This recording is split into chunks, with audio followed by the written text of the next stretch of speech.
especial que vamos ter na noite de hoje, com a redundância, né? Mas não tem problema, noitada na noite. Vai ser legal.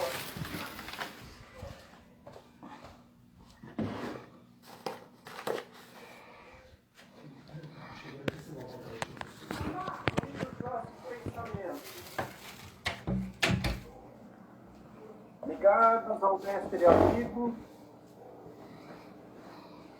para nos favorecer e favorecer a tantas e tantas criaturas que estão passando por esses momentos de tormentas, momentos de incompreensão, momentos de aflição, mas bem sabemos que tudo tem um ponto, e esse ponto vai ser justamente esse nosso reencontro, com mais fraternidade, mais solidariedade, mais próximos uns dos outros, em pensamentos e em ações. Solicito ao querido Francisco Marques, o nosso selecionador, o nosso comandante em chefe para todos esses momentos, que faça a abertura do nosso trabalho e apresente a nossa querida expositora da noite.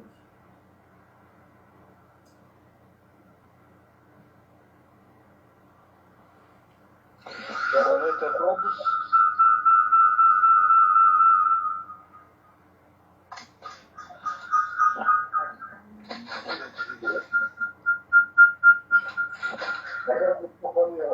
Vamos tentar aqui. Boa noite a todos. Célia. Oi. Escritora, presidente do Centro Espírita Gonzaga de Pedro Leopoldo, o primeiro fundado por Chico Xavier. A Célia também foi uma das participantes, das personagens do filme Mães Difíceis, de Chico Xavier. Então vamos elevar nossos pensamentos a Deus nosso Pai, Jesus nosso Mestre, Maria nossa Mãe, aos nossos mentores espirituais, ao mentor espiritual da casa e também o mentor da Célia, solicitando a paz, a luz, o amor, a fé e a compreensão para a palestra de hoje. E vamos à oração do nosso Mestre do Senhor. Pai nosso que estás no céu, santificado seja o vosso nome, venha a nós o vosso reino, seja feita a vossa vontade, assim na terra como no céu. O pão nosso de cada dia nos dai hoje, perdoe as nossas dívidas, assim como nós perdoamos aos nossos devedores, e não nos deixeis cair nas tentações, mas livrai-nos de tudo que seja mal. Que assim seja. Pega a palavra toda. Meus queridos amigos de Santa Catarina, do caminho da luz do caminho, é uma alegria estar com vocês. Estamos aí para falar hoje sobre aquele espírito que foi escolhido para receber o Messias anunciado em tantas profecias. E quando se fala em Maria, nós estamos falando do símbolo da pureza humana.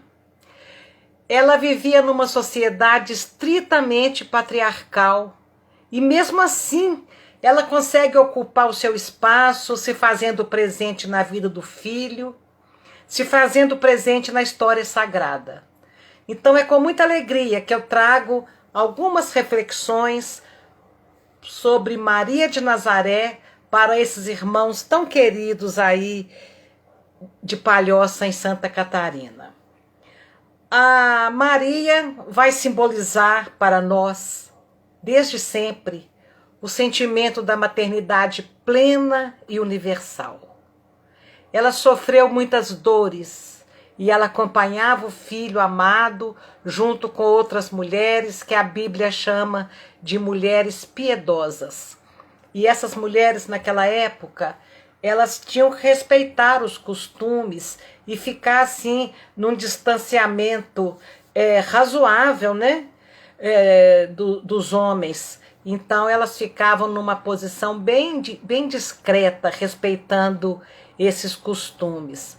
E Humberto de Campos vai relatar que Maria acompanha todos os episódios da vida de Jesus e memorizava tudo que ela estava vendo para contar depois. Então, quem que foi Maria? Era uma mulher muito linda. Foram as tradições, as histórias contadas pelo povo, né, posteriores a Maria, que deram a ela, deram para ela alguns detalhes, porque a Bíblia traz muito pouco, o Novo Testamento traz muito pouco sobre ela. Então são as tradições orais que a gente vai descobrir a origem genealógica de Maria, vamos descobrir que ela era uma iniciada do templo, que ela estudou no templo de Jerusalém. E nós vamos apresentar hoje alguns detalhes do que nós tiramos do Evangelho de Tiago. Eu quero falar, gente, um pouquinho antes do que seja esse Evangelho de Tiago, porque ele é um evangelho apócrifo. Foi o primeiro evangelho a ser escrito, nos parece, chamado também de proto-evangelho. E então é uma fonte de inspiração, é uma fonte de história que nós devemos ter como muita respeitabilidade, como fonte histórica, o Evangelho, porque ele não é canônico, não é porque ele não era melhor que os outros, ele não é canônico porque ele não foi escolhido para fazer parte dos evangelhos da Bíblia. Então, é ali em Tiago que a gente vai encontrar os nomes dos pais de Maria, a linhagem, vai encontrar muita coisa que a história não registrou, né? Não registrou. Mesmo assim, gente, ainda continua sendo muito obscura a história, o que foi registrado sobre ela, porque não se sabe se ela tinha irmãos ou irmãs, não sabe quando seus pais morreram, não sabe se ela ficou órfã, foi de criança ou se foi por volta da adolescência, muito pouco. Mas é um espírito cuja envergadura espiritual a gente nem consegue imaginar a dimensão dessa alma. Com certeza ela não foi escolhida por acaso para receber o Messias, né? Fez parte de toda uma programação, de todo um planejamento reencarnatório, porque imagina, se nós, por uma tarefa pequena, nós temos o nosso planejamento reencarnatório patrocinado pelos planos espirituais superiores a nós, conforme as questões 258 e seguintes do Livro dos Espíritos, nossa vida é programada, é planejada ali.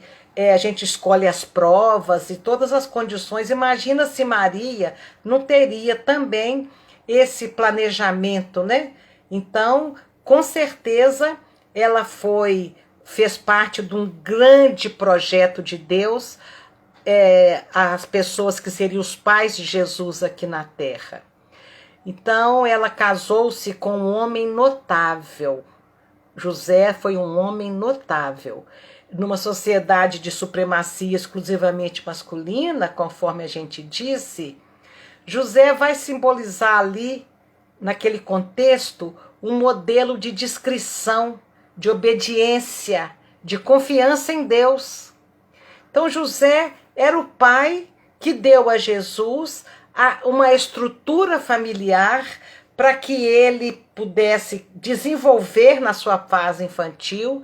Ele deu uma estrutura familiar para que Maria, mesmo naquela época de extrema submissão feminina, que Maria pudesse exercer o seu papel, mostrar a sua força e realizar o seu ir e vir, como ela fez muitas vezes. Então, faltam-nos muitos relatos sobre Maria e José. Talvez uma das explicações que a gente pode imaginar é que a figura de Jesus ofuscava tudo ao seu redor.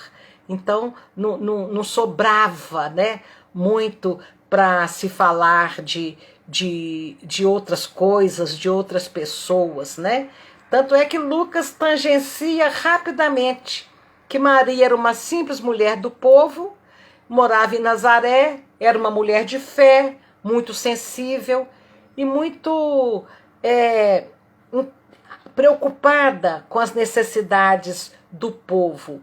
Mateus coloca a Maria assim, ela foi esposa de um carpinteiro chamado José, um homem justo e honrado. Então, quer dizer, muito pouco, né? Muito pouco. Se a figura de Maria tem pouca coisa, a de José tem menos coisa ainda. Porque, para o conceito do cristianismo clássico, o pai de Jesus é Deus. A figura de um pai humano, eles não queriam que isso aparecesse muito, para não ofuscar a imagem da origem divina que eles queriam dar a Jesus. Então deixa José em segundo plano, para que se destacasse na história o pai criador do universo e pai de Jesus. É interessante que até os nossos irmãos evangélicos da Igreja Batista, eu tenho um amigo da Igreja Batista, ele me fala que eles aprendem assim: essa questão de Nossa Senhora é o seguinte, aqui na terra Jesus não teve pai e lá no céu ele não tem mãe. Então eles lidam dessa forma, né, com a história. E no Alcorão, livro sagrado dos muçulmanos, né, do islamismo, né, a Maria é citada mais vezes do que no Novo Testamento. Interessante, né? Mais vezes que no Novo Testamento. No Alcorão tem um capítulo só sobre Maria. Agora lá no Alcorão, José praticamente não existe. A figura de Maria aparece sozinha. E isso então nos leva a comentar um pouquinho agora sobre a concepção de Jesus. O Evangelho de Tiago traz... o Evangelho de Tiago ele é muito considerado pelos católicos. E ali Tiago fala que quando José conheceu Maria, ele já era idoso, ele tinha 60 anos, ele era viúvo e já tinha filhos. Maria estava sendo criada no templo, porque, segundo consta as tradições, os pais de Maria, Joaquim e Ana, não podiam ter filhos. E eles fizeram promessas. E quando Maria nasceu com eles já mais idosos, olha que eu estou falando de Joaquim e Ana, parece muito com a história de Zacarias e Isabel, os pais de João Batista. Mas essa história no Evangelho de Tiago é também a história de Maria, que ela nasce de pais idosos. Dizem que José vai para o deserto Joaquim vai para o deserto rezar e fala: só saio daqui se a minha mulher puder ter um filho. Então chega a Maria e eles entregam a Maria para o templo aos 3, 4 anos de idade, consagrando a primogênita a um templo. E é lá que Maria estava. Aos 12 anos, segundo o Evangelho de Tiago, estima-se que por volta de 12, 14 anos, ela tinha que sair do templo, porque já tinha terminado a infância dela. E ela tinha que sair do templo porque o templo não poderia conservar lá dentro uma mulher que menstruasse. Então, isso ia enxovalhar o templo, porque o costume judaico nessa questão fisiológica tão natural era muito, muito severo. Uma mulher não podia ser tocada neste período, tudo que ela tocasse ela emporcalhava. Tanto que a mulher hemorraíça, quando ela toca Jesus, aquilo era uma afronta enorme, porque ela estava com hemorragia. Então Maria tinha que ser retirada do templo assim que terminasse a infância. E o que eles iam fazer com aquela menina? Então, por isso, gente, é que pressupõe que ela já fosse órfã, porque senão entregavam para os pais. Mas não, o templo, os sacerdotes foram procurar uma pessoa que pudesse cuidar de Maria. E eles procuraram entre os frequentadores do templo quais eram os mais honrados, o viúvo de preferência, qual era o mais honrado, o que eles podiam mais confiar àquela menina, que eles tinham como uma flor de pureza. Então eles escolhem dar a Maria a José em custódia. Mas a Maria só podia sair acompanhada de um homem se ele fosse pai, irmão ou marido. Então eles promovem o casamento. Um casamento diferenciado. Maria seria esposa do José, mas não seria mulher do José. Então, no Evangelho de Tiago, ela é oferecida a José em casamento, mas sem consumação. É por essa razão que quando surge a gravidez, aquele é um problema. Aquele é um problema, porque era um casamento sem consumação.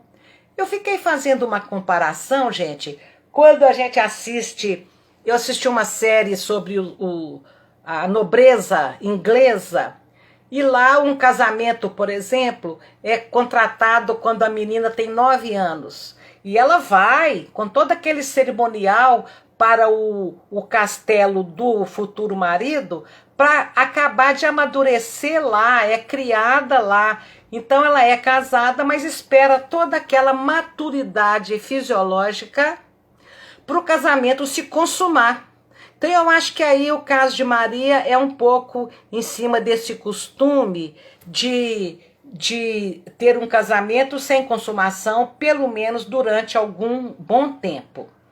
E inclusive Humberto de Campos, ele, uma fonte para mim fidedigna, ele relata que Maria fala: como é que eu posso estar grávida se eu casei há tão pouco tempo? Então aí bate com o Evangelho de Tiago essa informação. Se Maria casou há pouco tempo, o casamento não tinha sido consumado ainda. Então o José era espécie de um tutor da Maria, sem vida marital. E quando a gente estuda, e nós tivemos o trabalho de estudar, sim, o que falava sobre Maria na doutrina espírita, na concepção, né? No Velho Testamento, no Novo Testamento, aliás. Então a gente vê lá em João dizendo: o verbo se fez carne e habitou entre nós. No Corão, que é o livro sagrado dos muçulmanos, lá fala: Maria não conhecia homem. E no Novo Testamento, o anjo aparece e diz: você ficará grávida. E ela fica ali naquele meio todo daquela coisa, mas o processo da concepção de Maria, de Jesus, não é encontrado em nenhum lugar como sendo que tenha havido uma concepção natural, como todos nós concebemos e fomos concebidos. Então, existem algumas hipóteses. A primeira hipótese é que, milagrosamente, o verbo se fez carne e habitou. A Maria vai ser ali fecundada por obra divina, né? Sem contato sexual. A segunda hipótese é que a concepção pode sim ter ocorrido da forma mais natural possível, como todo mundo.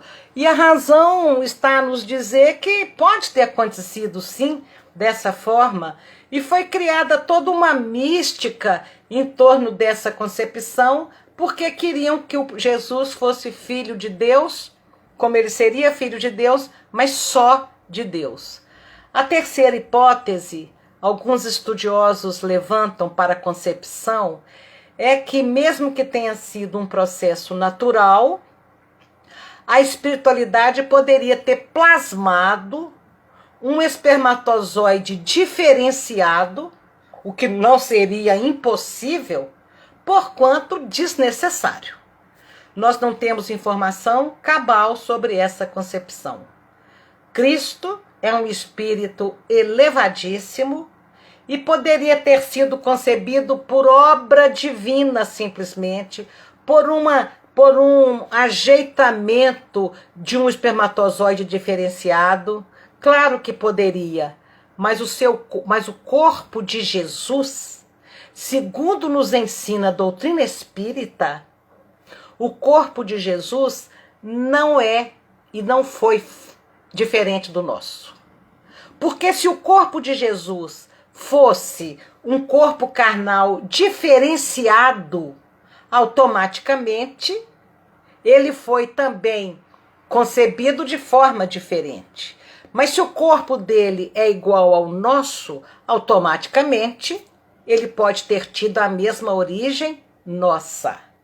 E se o corpo dele não fosse igual ao nosso, ele não poderia ser o modelo e guia dos humanos, porque ele não seria humano. Ele não teria passado pelas mesmas circunstâncias e vicissitudes de um corpo humano, de um crescimento humano, de uma dor física humana. Então, o corpo de Jesus era tão humano como o nosso. E o martírio de dor dele, a crucificação, não foi uma farsa. O seu corpo era tão humano quanto o nosso. Logo, o seu processo de origem, o método de encarnar neste planeta pode ter sido exatamente como o nosso. Porque Jesus se faz humano para nos ensinar a sermos tão divino como ele é. É isso que acontece. Ele se torna humano para que nós aprendamos com ele a nos tornarmos divinos. Cristo foi o criador do DNA da Terra, do código genético da Terra. Ele poderia ter manuseado a própria origem biológica, genética, como ele quisesse, mas não era necessário. E é interessante a gente observar o catecismo da Igreja Católica no item 461, onde eles falam uma frase muito interessante. O fato de o Filho de Deus ter assumido uma natureza humana para realizar dentro da natureza humana a nossa salvação. Então, para o catolicismo clássico, Jesus tinha a natureza humana. E nós também aprendemos assim na doutrina espírita. Então a gente vai pensar, então Maria não era imaculada? Maria era imaculada. E nós vamos encontrar anotações belíssimas sobre isso na Revista Espírita de janeiro de 1862, onde o senhor Allan Kardec trata o rótulo imaculada, não nessa concepção de alguém que nunca teve contato sexual. Ele não reduz a questão no sentido de nunca houve um erro, nunca houve uma mancha sexual. Kardec mostra um espírito que vem para a Terra imaculada, sem a nódoa que caracteriza nós, os seres humanos. Imaculada porque ela não tinha mancha de nenhuma espécie. Essas manchas espirituais que nós todos trazemos, ela tinha uma condição espiritual elevadíssima, então ela não trazia mácula, a mácula da vaidade, a mácula do orgulho, a mácula do egoísmo, da ambição, do ciúme. Maria era imaculada. Ela não trazia as imperfeições morais tão nossas. Então ela era imaculada como um todo. Agora, quanto à concepção, eu fui concebida sem pecado, porque fui concebida por amor. Eu concebi meus filhos sem pecado. Então eu sou imaculada nesse sentido. Nesse sentido, todos nós somos assim. Apenas os filhos do estupro não têm a concepção imaculada. Apenas. Os outros todos temos uma concepção imaculada, apesar de não sermos almas sem as máculas que Maria trazia. Então é lindo a gente perceber que quem foi Maria, quem foi esse espírito tão puro, tão purificado, que há 2000 anos ele já era um espírito purificado. E Maria acompanha Jesus, aquele espírito de altíssima condição espiritual, espírito de uma nobreza que a gente não imagina. Ela acompanha Jesus e guarda no coração tudo que ela aprendia.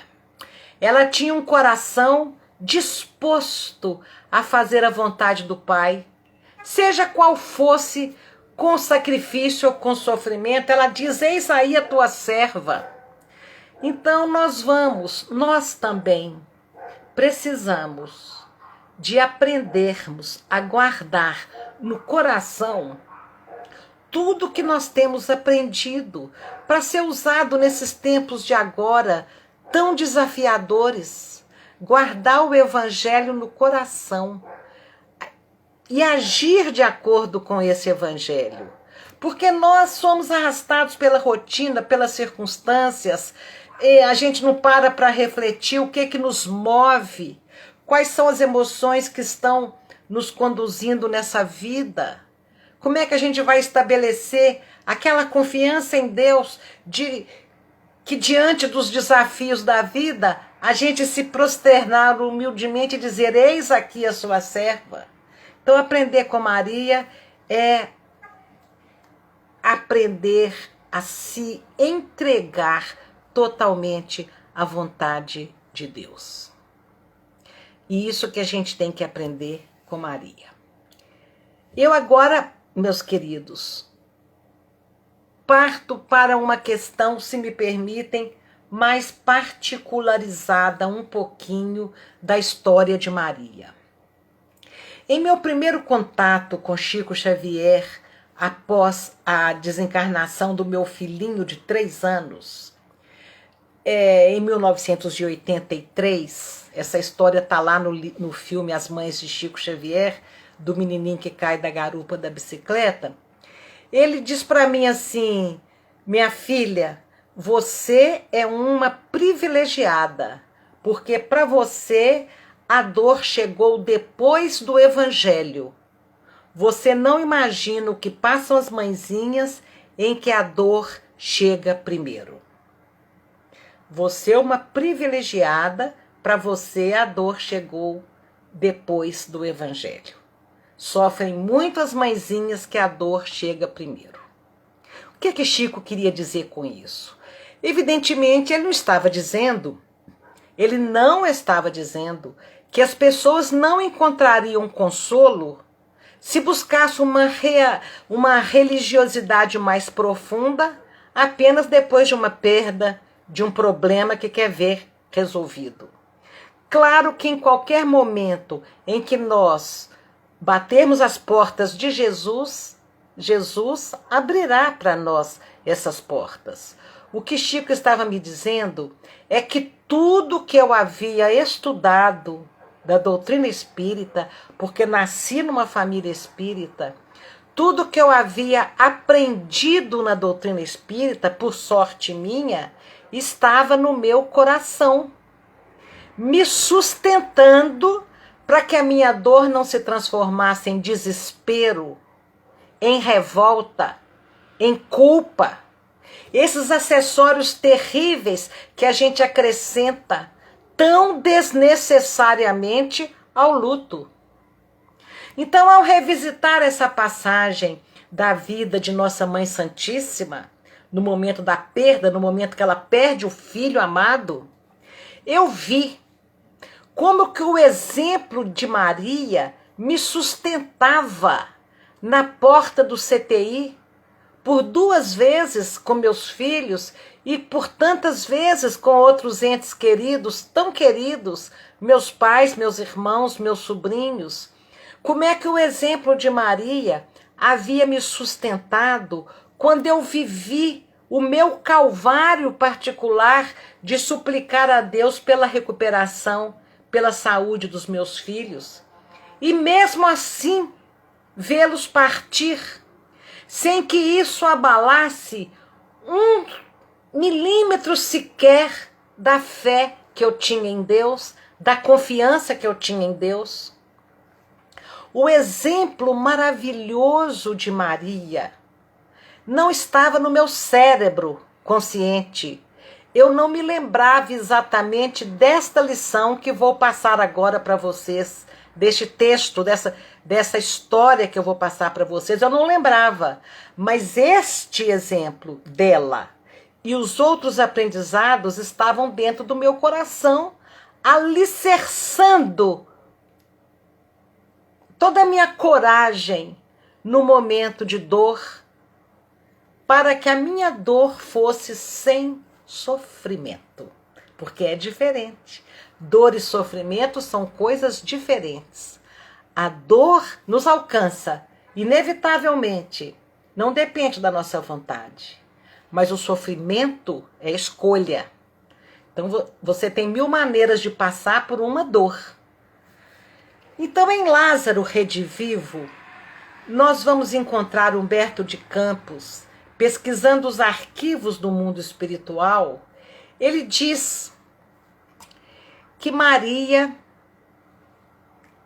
no momento do Calvário de Jesus, se mostra como uma mãe com sentimentos naturais de dor, de um coração materno, de qualquer coração materno.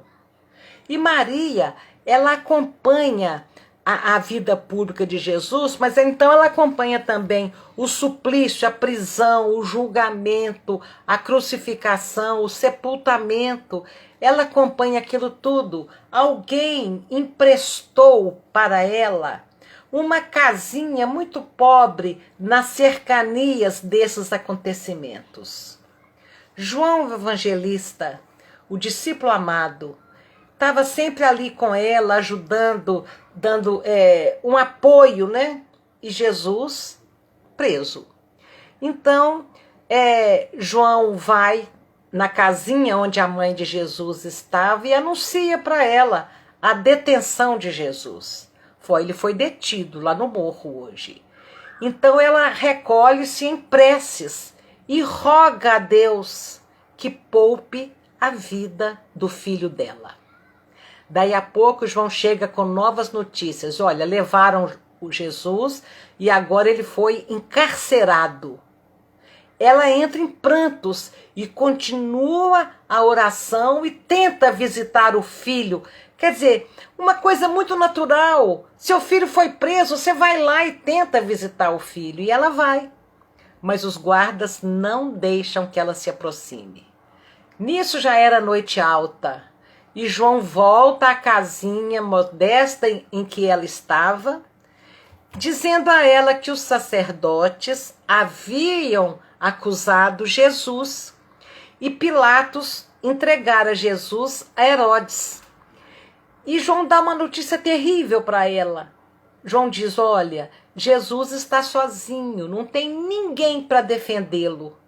Nesse momento já era demais para um coração materno continuar em casa só orando, né?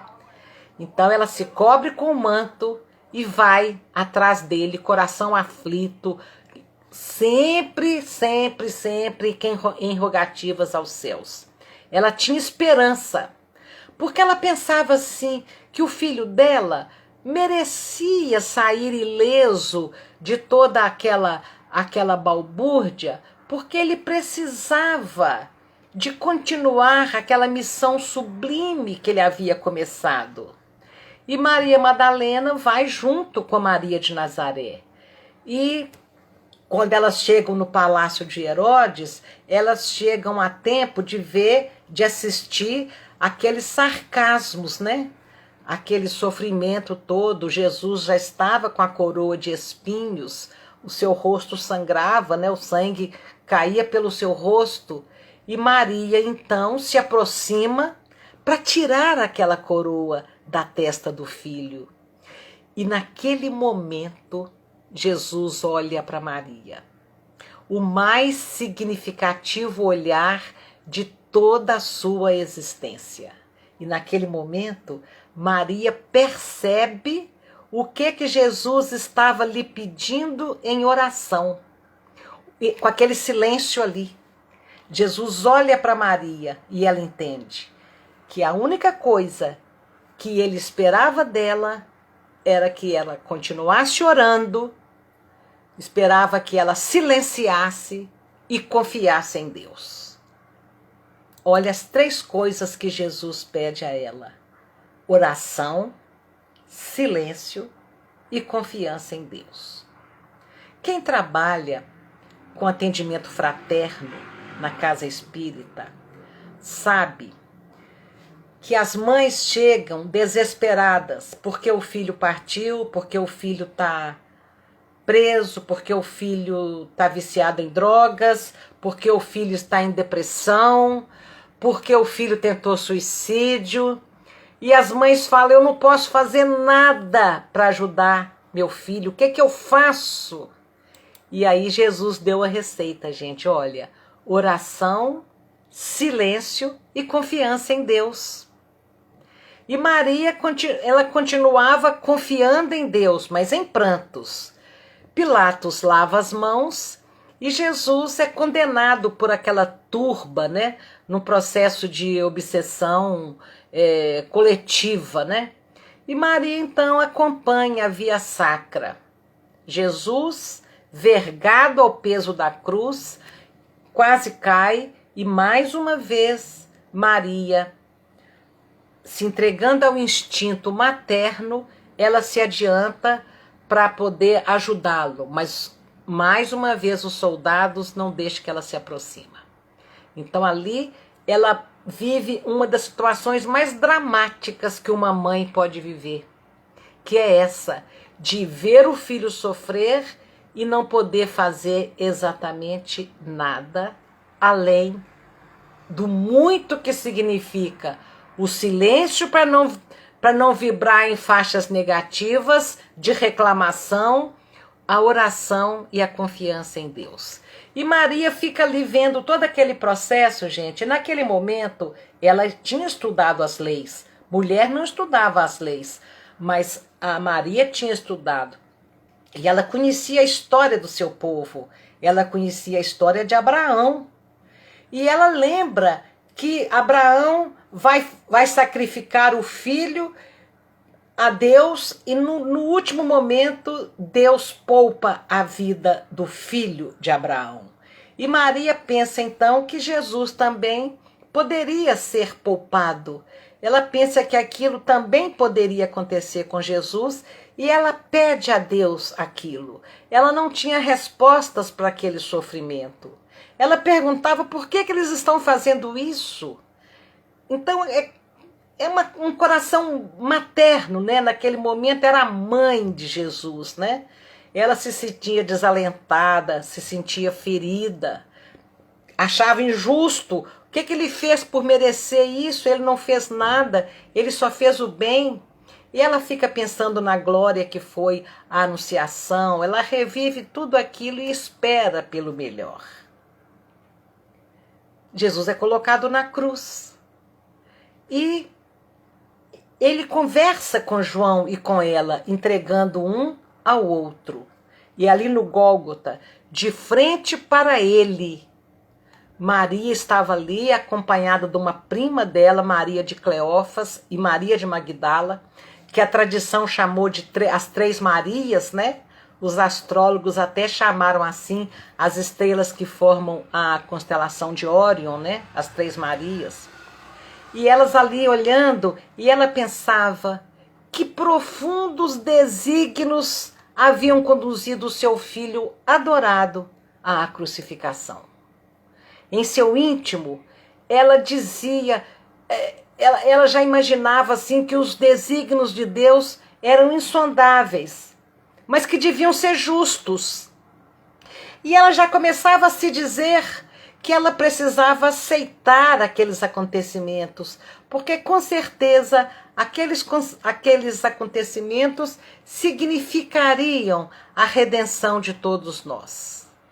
O coração de Maria estava totalmente arrebentado pela tempestade de lágrimas, mas no fundo da sua alma, a consciência já começava a se iluminar e ela começava já a compreender a perfeição da lei divina, a misericórdia, a justiça. E quando ela começa a vibrar nessa faixa, que as leis divinas eram justas, eram perfeitas, e que Deus era um Pai de misericórdia, quando ela começa a vibrar nessa faixa, ela começa a se entregar à vontade de Deus. Ela começa a compreender a vontade de Deus. E naquele momento ela se ajoelha de novo diante da cruz e ela repete com a mais sincera humildade uma frase que ela havia dito há 30 anos antes: Senhor, eis aqui a tua serva, cumpra-se em mim segundo a tua palavra. Naquele momento que Maria se entrega à vontade de Deus, misteriosa força toma conta de todo o seu ser. Ela entende que aquele filho não era dela, era o enviado de Deus. Que em seus desejos humanos, o amor materno sofria, mas ela percebia que os desígnios divinos eram insondáveis. Havia lágrima de tristeza em seus olhos, mas no fundo da consciência ela já conseguia vislumbrar a beleza da vitória do reino de Deus. Naquele momento, ela entende que ela não suplicara em vão a Deus. E isso é muito importante, porque muitas mães falam: eu pedi tanto a Deus que salvasse meu filho e ele não me atendeu. Então, naquele momento, ela entende que ela não suplicara em vão e que Deus atendeu os seus pedidos não segundo os seus anseios de mãe. Que nos seus anseios de mãe, ela esperava ver o filho gloriosamente descendo da cruz. Mas ela entendia os planos divinos. E ela lembra de Simeão dizendo a ela, quando ela vai levar Jesus com 8 dias de nascido no templo, ela lembra a profecia de Simeão, dizendo a ela que uma espada transpassaria sua alma para que a redenção de toda a humanidade. Então, quando ela compreende tudo isso, ela se sente inundada por uma força que veio de Deus. Era esse o ponto, meus queridos. Era esse o ponto que eu queria colocar. Quando a gente compreende, aceita resignadamente a vontade de Deus, é esta força, fruto da nossa oração, que surge em nós. Então eu sei de que força que Maria falava. Eu sei de que força que ela falava. Sem querer me vangloriar, porque, gente, é impossível se envaidecer quando se trata de uma dor tão grande. Quando eu digo que a dor não me alcançou, né? Eu não estou falando aqui que sou superior a ninguém. Eu só estou valorizando a doutrina que nós abraçamos, onde eu, por graça divina, havia conseguido guardar no meu coração tudo que eu havia aprendido sobre as leis que regem as nossas vidas. Eu havia guardado no coração todas as ferramentas de superação que a doutrina espírita havia me dado. E é isso que Chico me diz: você é uma privilegiada, porque para você a dor só chegou depois que eu havia guardado tudo isso no meu coração. É por isso que a gente estranha quando as pessoas dizem: meu marido morreu há 1 semana e eu não estou suportando a dor da saudade. Meu filho se foi, eu sou espírita, mas eu não aceito definitivamente que não tinha tido o CTI para ele entrar quando ele estava com a Covid. Então as pessoas aprendem as leis da vida, aprendem que nenhum fio de cabelo cai da nossa cabeça sem que seja por permissão divina. Aprendem que a justiça divina está tomando conta de nós, que Deus tudo provê e prevê. Nós aprendemos tudo isso para usar que hora? Na hora da necessidade. Então, o meu filho não se foi porque ele caiu da bicicleta. Ele caiu da bicicleta porque estava na hora dele ir. Isso muda tudo. Nosso parente não foi para o CTI, não conseguiu o balão de oxigênio, não conseguiu o atendimento médico, não conseguiu o diagnóstico a tempo. Por que que ele não conseguiu? Ele não morreu porque ele não conseguiu. Ele não conseguiu porque estava na hora dele partir. Isso muda tudo. Isso muda tudo. Porque as leis de Deus não permitem que nós nos matemos uns aos outros atabalhoadamente. Ela cuida de nós. Quem fica, quem tem que ficar, parte quem tem que partir. Então, é isso que está no nosso coração. É isso que o Espírita coloca no coração. Então, falar de Maria nos conecta aos planos elevados da vida.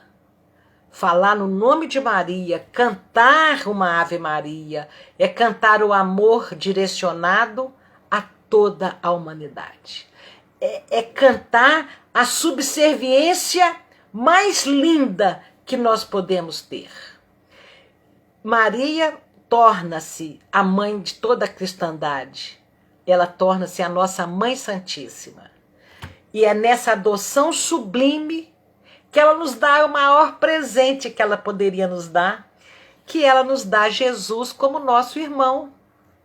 Quando ela nos acolhe a todos em seu manto divino, sob o seu manto sagrado, ela nos deu Jesus como nosso irmão. Então Maria recebe a notícia de que ela seria a mãe do Salvador e tudo que isso exigiria de renúncia, de abnegação, e no entanto ela se entrega. E só ali mostra a confiança da grandiosidade daquela alma.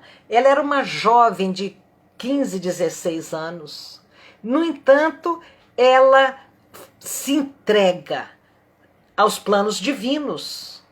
O desafio que Maria deixa para todos nós é que nós saibamos abrir mão dos nossos projetos pessoais, que nós possamos abrir mão dos nossos caprichos, dos nossos anseios vazios, dos nossos sonhos infantis e nos entreguemos ao projeto divino. Aprender com Maria é enxergar que a sabedoria divina que rege as nossas vidas, assim como rege todo o universo, que essa sabedoria é infinitamente superior à nossa. Então, renunciar com Maria, e renunciar significa mudar de perspectiva, significa ampliar nosso olhar, aprender a não nos deter mais no aqui, no agora, renunciar àquilo que é certo no mundo de valores transitórios, valores tão equivocados, né? Renunciar a esses valores transitórios pode ser um grande desafio, uma luta, um esforço enorme, mas que a longo prazo nos trará satisfações de realizações infinitas. Então, renunciar com Maria é isso, é abrir mão das alegrias passageiras da terra em busca das alegrias duradouras do céu. É afinar a nossa intuição, a nossa percepção, a nossa conexão com o divino, para escutar lá no fundo de nosso coração aquela voz que nos fala em silêncio, nos convidando para a construção de um mundo melhor. É aquela voz que nos fala: tá tudo certo, segue em frente, tá tudo certo. Então, a fé na intercessão de Maria em nossas vidas é uma fé que move milhares de pessoas, milhares de corações. E ela vai nos sustentando, né? Vai nos sustentando de uma forma extraordinária. Quando a gente está muito triste, muito infeliz, lembra de Nossa Senhora, lembra de toda a pleiade da legião de Maria, que cuida de todos nós até hoje, não naquele sentido de advogada nossa, eu pedi a Jesus, Jesus não deu, eu vou pedir a mãe dele para ver se ela arruma um jeitinho, não. Maria não arruma um jeitinho de burlar as leis, ela também é a hermenêutica das leis divinas, como o filho dela o era, quer dizer, a interpretação perfeita da vontade de Deus. Ela também representa isso, né? Ela representa esta aceitação, né, da vontade de Deus, aceitação do projeto divino. Então era isso, meus queridos, que eu queria trazer para as nossas reflexões, o que significa esse espírito, o que significa todo o exemplo que ela deixou para nós. Que Jesus abençoe a todos nós hoje e sempre, que assim seja. Assim seja, minha xará. Obrigado. Obrigada. Linda mensagem. Por minha xará, nada mais acrescentar a não ser gratidão. Né? E saber que realmente não estamos